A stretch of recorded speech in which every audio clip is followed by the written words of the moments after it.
बिरहा ए बिरहा में बीरस सिंगारस और हासरस कचरस कुछ कड़ू रस के भी आनंद मिलती। आइए वाह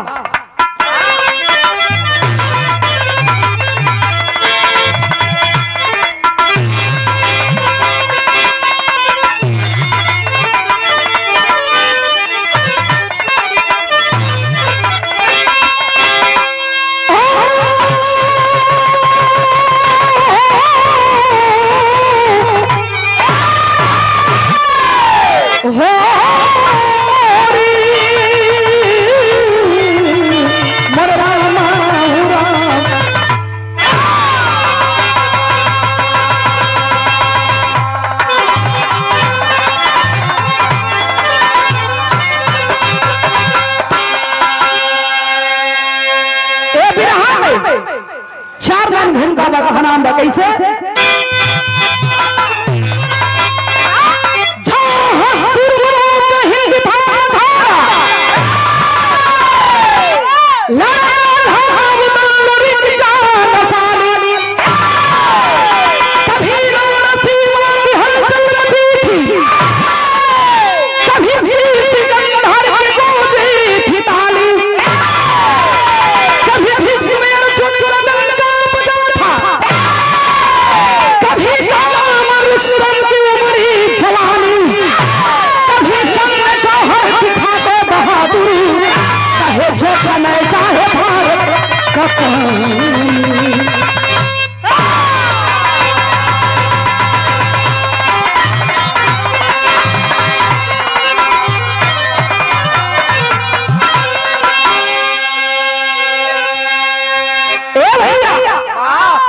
बड़ा बिरहा आप लोगन सुने नहीं, लेकिन यही तनी देखल जा एक कैसन कहानी हो फिर के कहल गई जवान के कहल गई और औलाद भी कैसन होखे के चाहिए।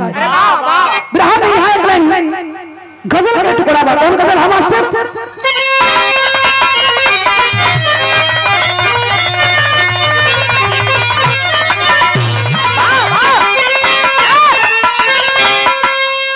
आसी कहता है माशुका से क्या कहता है?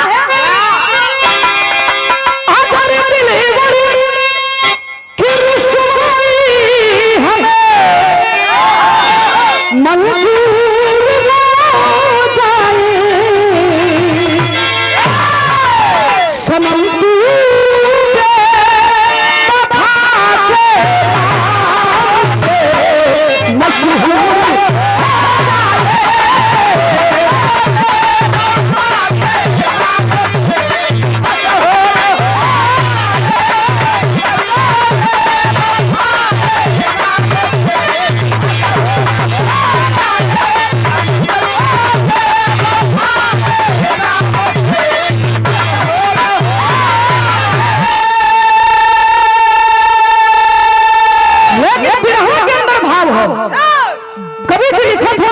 प्रति कैसा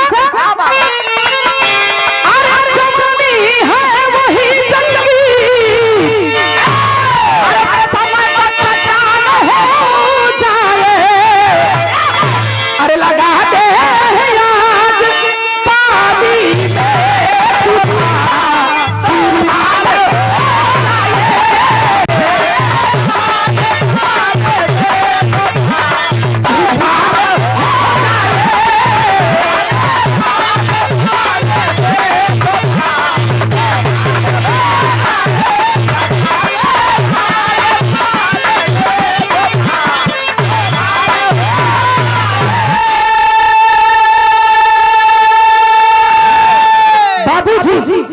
कहानी हमारे ही से शुरुआत हो गई। एक एकड़ कहानी है, कहां से निकल गई कड़ी के प्रभाव ऐसे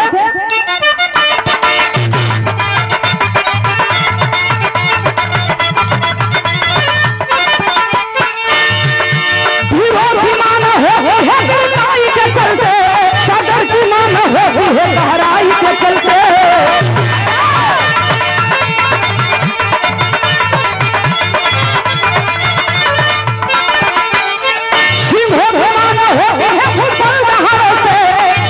हो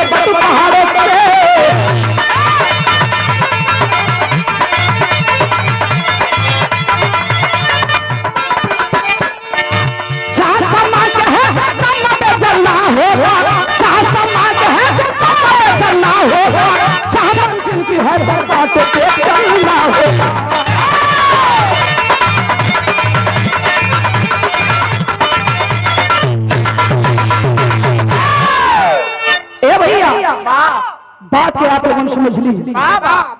मोहब्बा के बगल में कालिंजर नगरी, और वही कालिंजर नगरी के रहे वाला राजा जेकर नाम बतावल गई बीरमणि सिंह राजा। बड़ा नामी राजा हम हो भैया। बीरमणि सिंह राजा के जब तलवार निकल जाए तो निक निक लड़वैया के तलवार चुहानी रखा जाए। एक दिन बीरमणि सिंह राजा ऐलान करवा दिए, कोई है लड़ाई के लाल, जो लड़ाई के मैदान में हमें हरा दे। जब लड़वैया हमके लड़ाई के मैदान में हराई, वो लड़वैया के सोना चांदी हीरा जवाहरात आधा राज आधा पाट ओकरे बदे इनाम रखल बा। चारों तरफ पाती घूमल, और जकरे सामने चिट्ठिया जाए चिट्ठिया के मोड़ के फेंक दा, कहो रे मर्दवा मामूली लड़वैया हूं क्यों करे सामने ठीकी।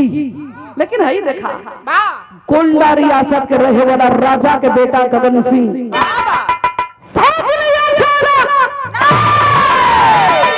4 बजे भोर में राजा के किला पर चढ़ाई कर दरस ऐलान कर दिया, अरे बीरमणि सिंह राजा निकल पहरा।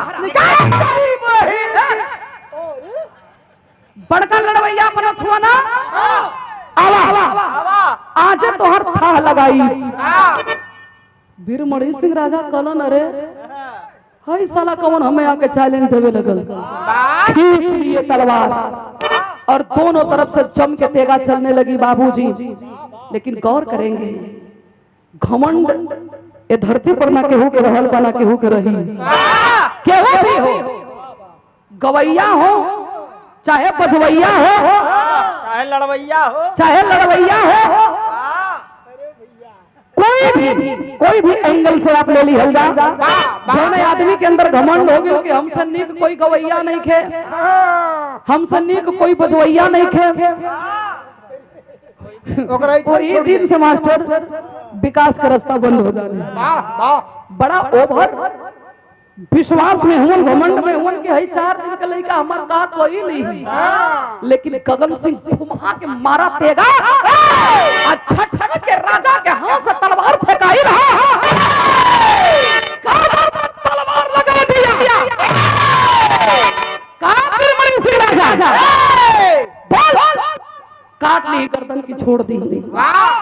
बीरमणि सिंह की दुल्ही दौड़ गईली, अचरा खोल के हाथ जोड़ के रोवे लगली, अचरवा फैला के कहत बड़ी कि भैया धर्म के अपन बहिन समझ के हमार सुहाग के बकसदा, इन्हें मत मारा। सोना चांदी हीरा जवाहरात राजपाट कुल तोहरे नामे हम कह देता नहीं। लेकिन गद्दारी कर गया गगन सिंह, राजपाट भी लिया लेकिन हाथ में हथकड़ी पांव में बेड़ी डाल के बीरमणि सिंह राजा के बंदी बना लिया। और वीर का पहचान ये नहीं होता है, अरे मर्द का तो पतिया खुल होले, जो अपने बात से कट गई मर्द का कायर है। कायरता दिखा दिया गगन सिंह। बीरमणि सिंह राजा के ले जाके बंदी बनवले है। आंसू पी पी के दुल्ही जिंदगी बितावत बाड़ी। ए भैया सैया तो और बंद हुवन गगन सिंह के किला में, लेकिन उनकर निशानी यही पेटे में लेके ढोवत बाड़ी। 9 महीना वाला दिन पूरा भइल बा हो बाबू। माई अपने गोद से जोड़ुआ एक बेटा एक बेटी के पैदा कइले बाड़ी। जन्म देली 2 ठे लालन के, लगली खियावे लगली पियावे पढ़ावे लिखावे लगली। दोनों लड़कन के उम्र जब 16 साल के भइल है, तो एक दिन दोनों भाई बहन अपने माई से सवाल कइलन कलन की माई सबके माई मंगिया में सिंदूर पहिने ली, अब तोहार मंगिया काहे सुनी रहेला। माई असुया छुपावत पिया की लइका हमार देखे ना पावा। बहनिया तनस की आज तोहार बहाना काम ना करी। बाबू हुआ ना धरती पर तहाई स्कूले गई रही, रास्ते से 5 पैसा के सिंदूर खरीद के लाई रही, ला अपन मांग में सजा ला। ये भैया 16 साल के बाद हो पंचो भूतावल आके हुलका देलस। वही आंगन में माई नाच गई और कहते हैं कि रे बेटा तो जानना चाहता कि क्यों ये तेरी माँ की मांग सुनी है। तो सुन, गुंडा रियासत के रहे वाला गगन सिंह तोरे बाप के बंदी बनौलस, धन दौलत रुपया पैसा सब कुछ दे के अपने सुहा के भीख मांगत रही, खींच के लात हमरे सीना पर मरलस। जब हमरे सैया के बंदी बनौलस वही दिन प्रतिज्ञा कर गईनी, कसम के खा गईनी कि आपी के छाती के खून से हम अपन केस संवारा तबे मांग में सिंदूर पहिनब। ए बात के जब दोनों भाई बहन सुनले हुआ त कैलन का ब्रह्म निकलन गीत बा।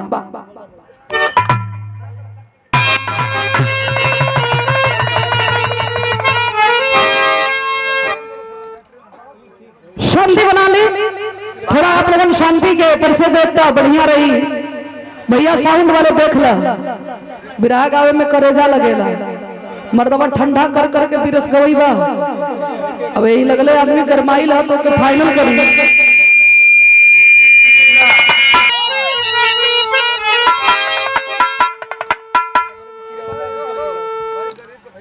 के बड़ा मचल के गावा, कैसे गावा?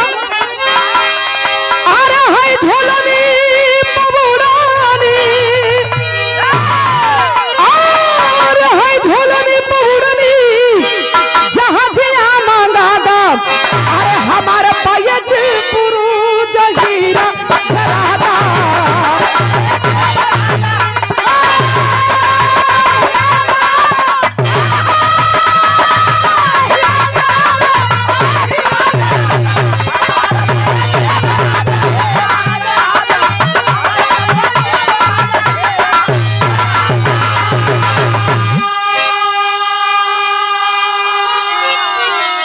लेकिन दोनों भाई बहन रोवत होन अपने माही से रो के कहलन, का कहलन मास्टर?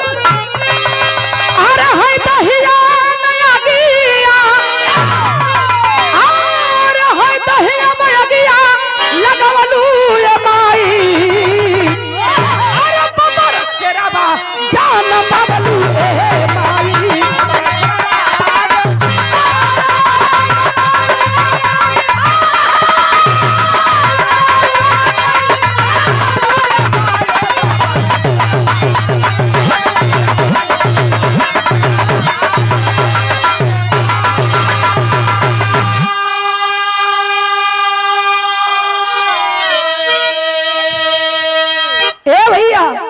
दोनों भाई बहन रोवत होन की माई हमन से छुपा के रखे के रहल तो शौर्य में नटई दाब के कहे ना मार देलू। भैया हो एहर के बाद छोड़ा गोंडा रियासत के रहे वाला गगन सिंह कुटनी भेजलस की जो देख आओ करे गर्भ में बच्चा छोड़ के आई रही, बेटी पैदा कैले हुई तो हमार जुगाड़ लह जाई, अगर बेटवा पैदा कैले हुई तो हमरा जान के दुश्मन बनाई।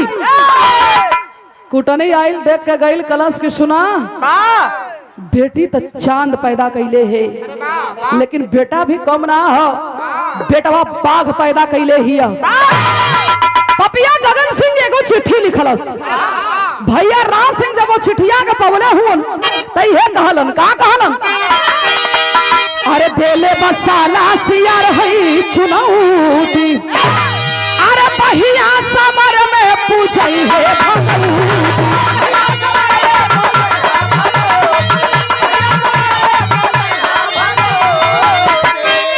अरे है गुलवा के पनिया, अरे है गुलवा के पनिया पछलू ये माई, अरे तेरा जनमलू ये माई।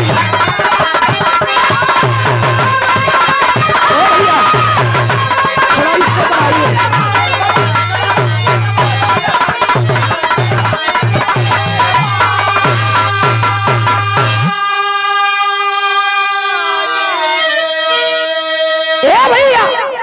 चिट्ठिया में लिखले रहल, अरे राज सिंह हमर नाम है गगन सिंह, पूरा परिचय ते जानल चाहत होबे तो अपना माई से पूछ ली है कि गगन सिंह के कर नाम हो।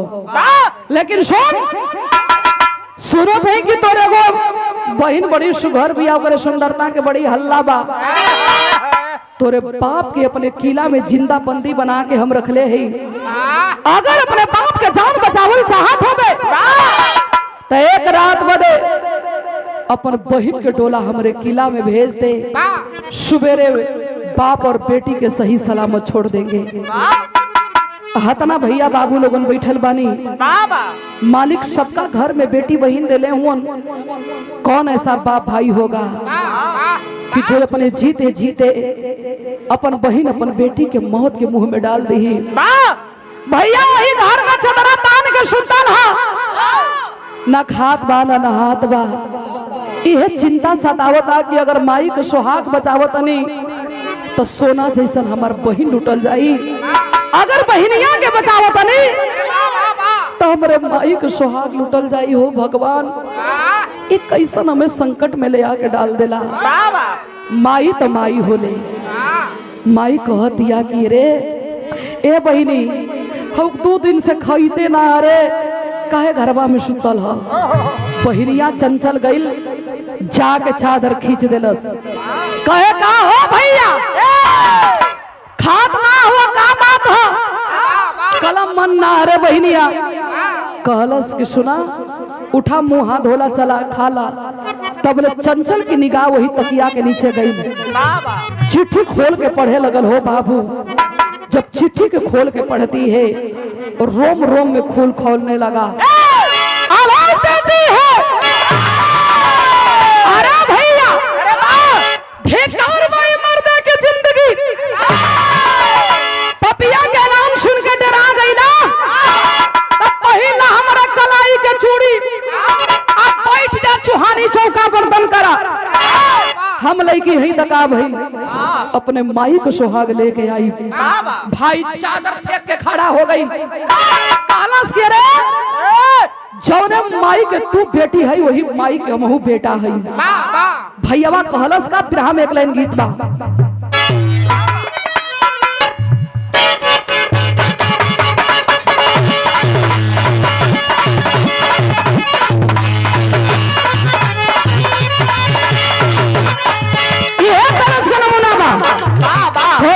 अपने सखियन से कहती है, कहा कहलस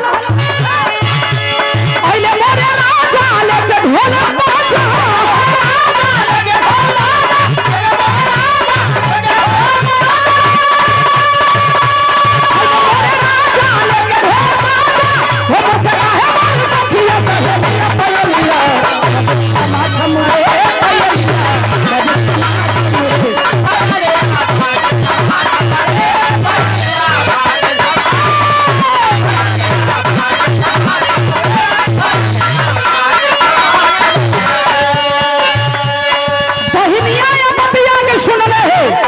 अपने भैया ने कह दिया कि सुना शेर के बेटा हुआ पीर के बेटा होगा हो भैया।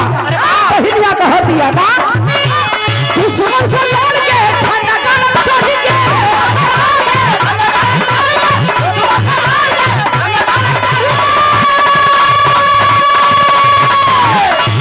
अरे कि सुमन से लौट के ठंडा गरम सही के देखा ये बेबला ही हवा के दुनिया दुनिया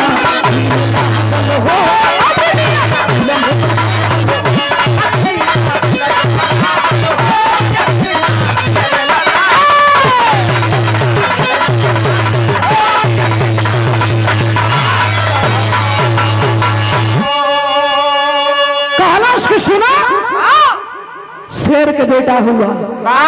भैया खाना हो के कहलन के रे बगली 2 लड़वैया के बीच में ये न होई कि वो हमार गर्दन काट ली चाहे हम ओकर गर्दन काट ले। यहाँ गर्दन के सवाल ना है, एक रात बदे तो डोला मंगले है। बहनिया के मुहवा से निकल गई कि दे दा हमार डोला। ए बाबू भाई खींच के थप्पड़ बहन के गाल पे मारता है और बोला कि अरे पागल लड़की तू पागल बन चुकी है, क्या कह रही है। बहनिया रोवे लगल कि भैया हो माई हमार विधवा ना है, सुहागिन ही है, लेकिन विधवा की जिंदगी बितावत पिया। जिंदगी में कबो कुछ तो ना मंगले है, लेकिन आज एक बहन अपने भाई से आंचल फैला के राखी के बधाई भीख मांग रही है।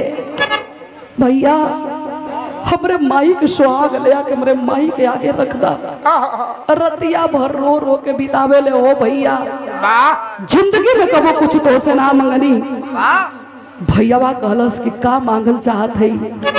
कहलस कि ये तरह ही 3 वचन दा हमें कि जवन हम मांगब तवन दे देबा। कहलन मांग। कहलस कि वचन से कटे के ना हुई, कहलन कि ना कटब, जान मंगबी जान दे दे। कहलस कि जान हमें ना चाहत था। कहलन तब का? कहलस कि लड़ाई अगर जीते के हो, पपिया के मारे के हो, तब भैया हो तू मेहरारू बन जा, हम मर्द बन जाई। भैया 2 कदम पीछे हट गिलन। केहू हट जाई के कहलन अरे पगली, हाई मर्द के शरीर ह, एमे कौन कौन सिस्टम आई? का नंबर का लिया आई? कलश के सुना, मर्द वही के कहल गई है, मर्द वही के कहल गई, जब जैसन तब तैसन, ना बुझेगा मर्द कैसन। सही कहत हुआ। बल से हर में से काम ना लिहल जाला, कबो कबो बुद्धि के भिड़ा के मार कर लेवे, उहे पीर उहे मर्द होला। बिरहा हम पीरस, लेकिन यहाँ 4 लाइन तनी सिंगारस के बात बा। कैसे कैसे?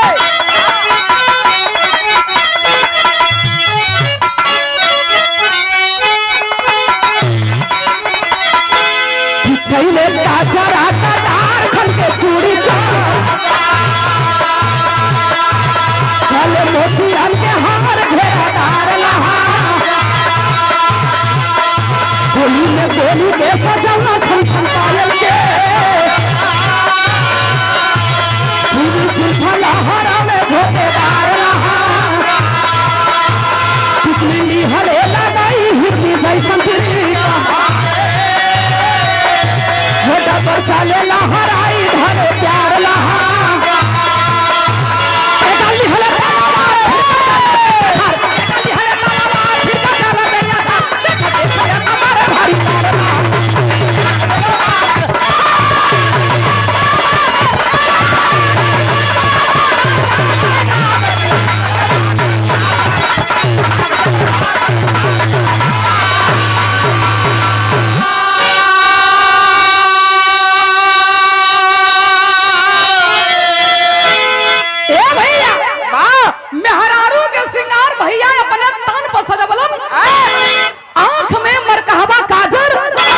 होठ पर होठ लाली, कान में कनबाली।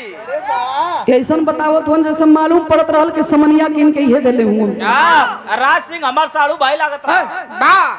सिंगार उमार सजा के खूब बढ़िया कचकचवा रूप बना के छल कौआ साड़ी पहन के जब चललन, तब देखे वाला देखवैया कहा जिंदगी में बड़ा मेहरारू देखनी, लेकिन एकरा जैसन ना है भैया। के करा जैसन? अरे राज सिंह के कुल कहत रहा, इन्हें समझा दा। हाथ नीचे के बोल, नहीं तो हाथ तोड़ के विकलांग बना दे जी। लूल बोला जाता है। लूल नाक कान के झुमका पानी निकाल के रखलस, बार के बनलस जूड़ा, आज जूड़ा के ऊपर मुरेठा नकली मोछ लगा के धोती कुर्ता पहन के तलवार लेके जब चलल है, तब देखे वाला देखवैया कहा वीर के पहचान आई हित लोगन के का मालूम बा क्यों कमन थी है कमन था। वो तो मुसर चंडवा रहल। दोनों भाई बहन घोड़ा पर सवार भइलन, दोनों भाई बहन घोड़ा पर सवार भइलन, अब पहुंचलन गगन सिंह के किला में। भइल हल्ला, अरे बाप, आ गइल बसंती के बहिन आई गई। तुम्हें बसंती की बहन कौन जरूरत है? ए भैया भइल हल्ला के गगन सिंह अपने बहन के लेके आ गई। गगन सिंह के किला में राज सिंह अपने बहन के लेके आई लो। गगन सिंह तब पगला आ गई, थोड़ा पैक छोटा छोटा पियत रहे, बड़ा बड़ा बनावे लगल, बार बार पूछे कि कितनी सुंदर है वो। एगो कलश के साहब देख लेबा तो कोमा में चल जीबा, ऐसे थोड़ा और मूड बना ला, ऐलान करवा दिया। अरे सिपाही, जहां अगर बाप के बंदी बनवले है तहां ले जाकर भाई के बंदी बना दा। ये जो खूबसूरत लड़की है ए, हमारे कमरा में ले जाके मखमली सेज सजा दा। सेंट मार दिया तने नहीं ए भैया चार मिला बहिनिया के पकड़लन चूंकि उहे भैया के भेष में ही है। अब पकड़ के जहाँ बाबू बंद हुअन तहाँ ले जाके कुलबंदी बना देलन। और राज सिंह मेहरारू के भेष में हुअन ई कुल बड़ा प्रेम से बोलत हुअन कहत हुअन ए गोरी बड़ी दूर से आइल हो पियास वास्ता लगले होई चला खा जा फोर ले जा ई खाजा कौन फोड़ा के आदमी पानी पियावेला पहला वहाँ खजे से पानी पिया वहाँ ए भैया ले गेलन घर में कुल हला के छोड़ देलन अला यही घर में रहो साहब के जब टाइम है अपने टाइम पे आई हम तब बजाई हाँ कौन सी बजाई हम दरवाजा से सिकड़ी बजाई हाँ अच्छा ए भैया फिर हम यहाँ एक गीत बात सुपर कंपनी तीसरी से ही गीत के दौले रही ना कैसे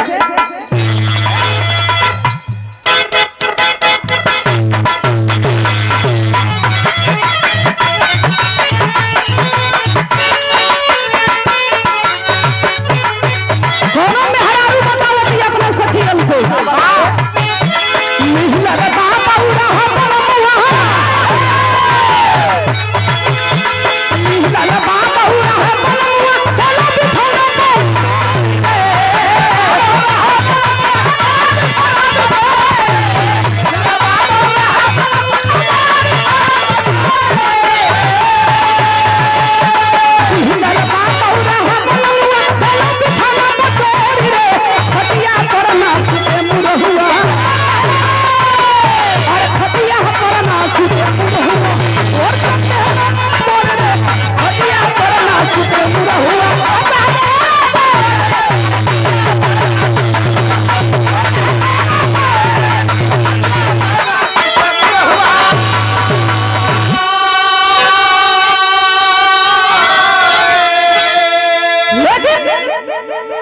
राती के बेला हो लगा बजा के गगन सिंह चलल हो अतना ओभर हो गिल बा कि गोड़ ओकर शुद्ध जमीन पर पड़त ना हो जाके दरवाजे के सामने लगल दरवाजा खटखटावे कहे हेलो डार्लिंग हेलो हेलो तुम किधर हो डार्लिंग डार्लिंग इधर बैठा है ए डरलांग के कहल गई डार्लिंग का दुल्हा के हो ढेर ना बोलत हुआ ए भैया फट से राज सिंह वही घर में सारी उरी सयार के घूंघट में होके जाके दरवाजा खोल देलन और जब दरवाजा खोललन ई देखलस पागल हो गई अरे मेहरारू जान के भर कबारी धैलस वो हर मर्द के शरीर लागल मोटर धुआं देवा की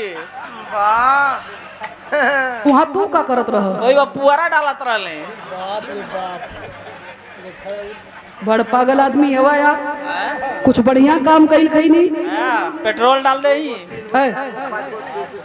ए भैया मेहरारू जान के कबारी में धैले हा अरे भाई वो तो मर्दे ना हुन खाली मेहरारू के पोशाक ना दही तो भइल का कहे भगवान सिंह यही रे दादा कहे भगवान सिंह यही रे दादा हमर सब तोड़ल शांत रे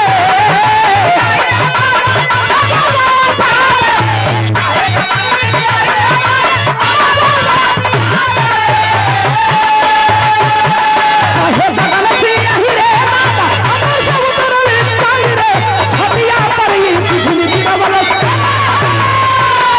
अरे छतिया पर ये बिजली गिरवल हम डाली रे छतिया पर ये बिजली गिरवल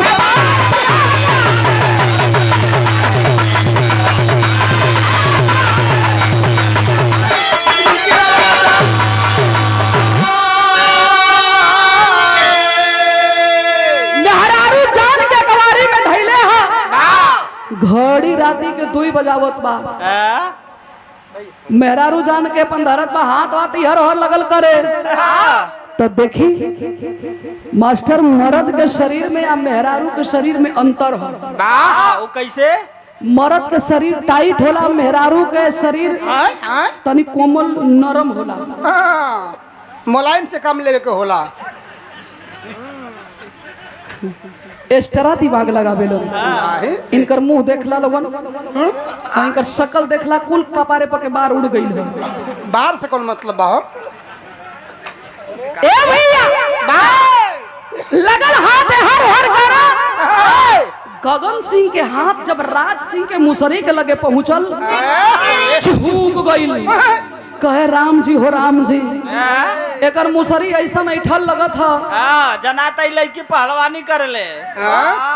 कहे हो सकता है खाने पीने से इसका शरीर कुछ टाइट हो गया है। देखने में भी लग रहा है। हाथ घुमावत घुमावत जब पीठ के लगे लेके पहुंचल, आय कहे राम जी हो राम जी, एकर पीठ ऐसन चाकर बा।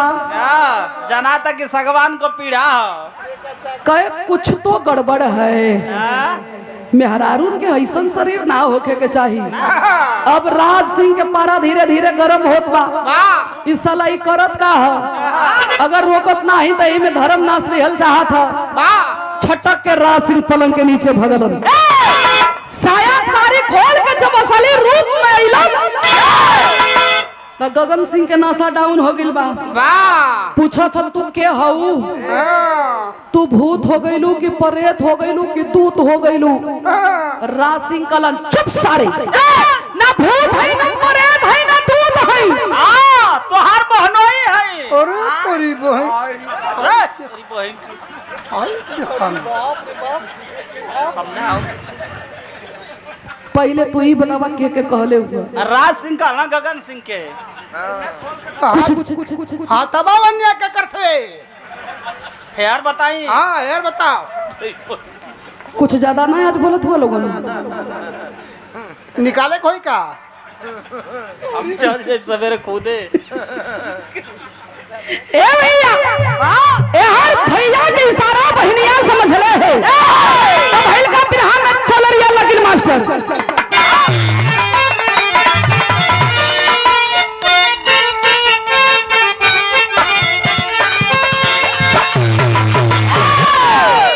एक दिया के हमरा गुरु लोगन गावा, कैसे गावा मास्टर?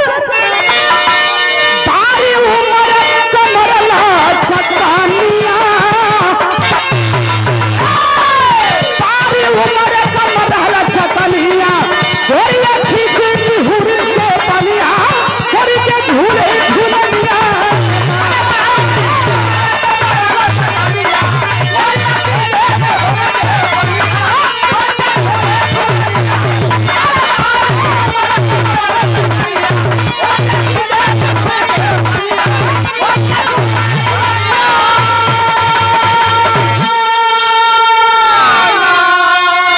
लेकिन वही लड़ाई के मैदान में बाप के हाथ के हथकड़ी काट के पांव के बेड़ी काट के बहिन सर पे कफन बांध के चंचल हाथ में तेगा लेके चलती है। तो कैलाश का अरे पचल भोल नगारा सजा गए आइया हो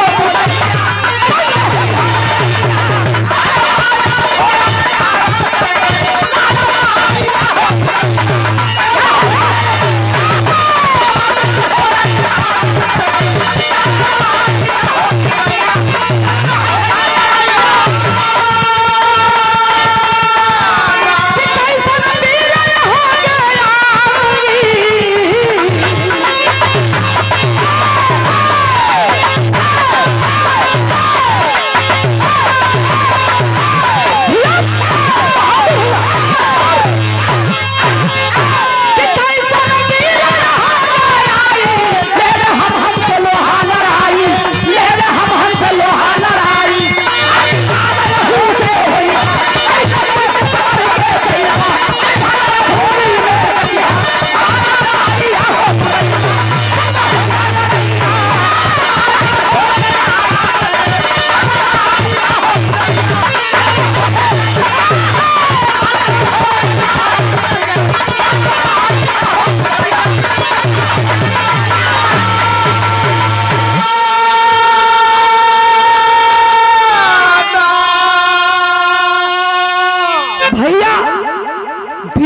से गगन सिंह के पकड़ के बबरी घींचत ठिठिरत घिसेटत बाप के कदम में बेटी डाल देती है। यार भैया राज सिंह खुद छून करे हाथ से मारल गईलन आ जौन बेकसूर लोगन के बंदी बना के रखले रहल राज सिंह ओ इंसानन के ओ आदमियन के छुड़ा के और घरे भेजवावे के प्रयास कईलन। कहती है बहुत चंचल पिताजी मिटा दीजिए इस पापी को, नाम और निशान का चुक रहल हो।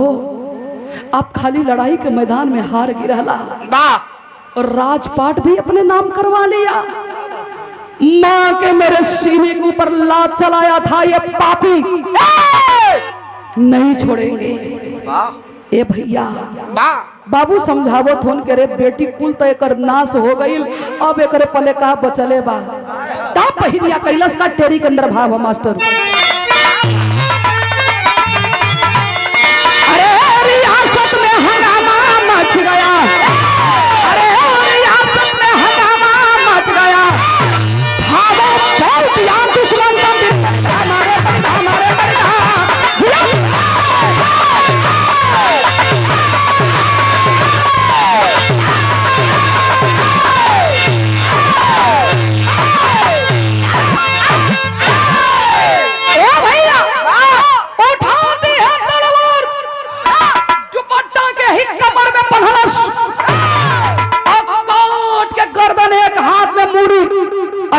में खप्पड़ में खून रोप के लेके चलल है। इतने लोग बैठे हैं, भगवान सबके घर में बेटी बहन डले हुए, यही नारी वक्त आने पर आपके घर में बहन और बेटी के रूप में देखी जाती है। वक्त आने पर यही नारी बाजार के बेस्या के रूप में देखी जाती है। वक्त आने पर यही नारी चंडी के रूप में देखी जाती है। लेके मुड़ी चलल है तो भैल का आल्हा के अंदर भाव है मास्टर। अरे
गौर करेंगे बाबूजी, खून से लथपथ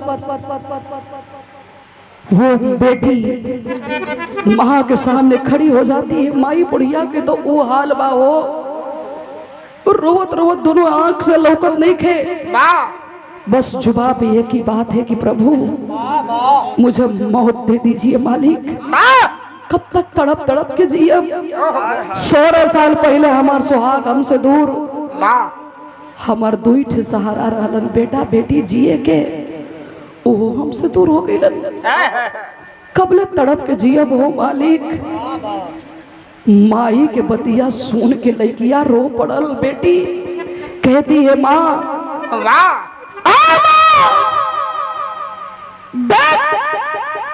अपने संगे हम के लेके आई रही, पति पर नजर पड़ल हो पंचो, दौड़ के जाके चरनिया में गिर गईली।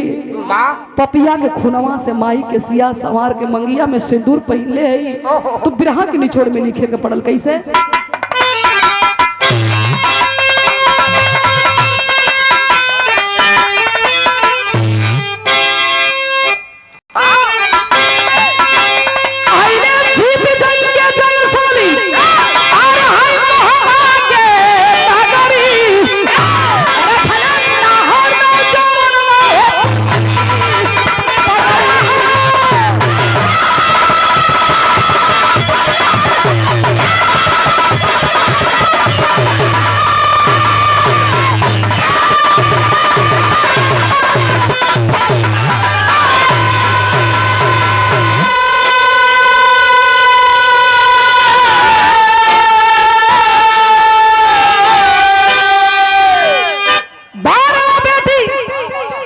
बेटी हो तो वैसन अपन कुल खानदान के आबरू बचाते हुए अपने माई के सुहाग ले आके माई के सामने खड़ा गईली।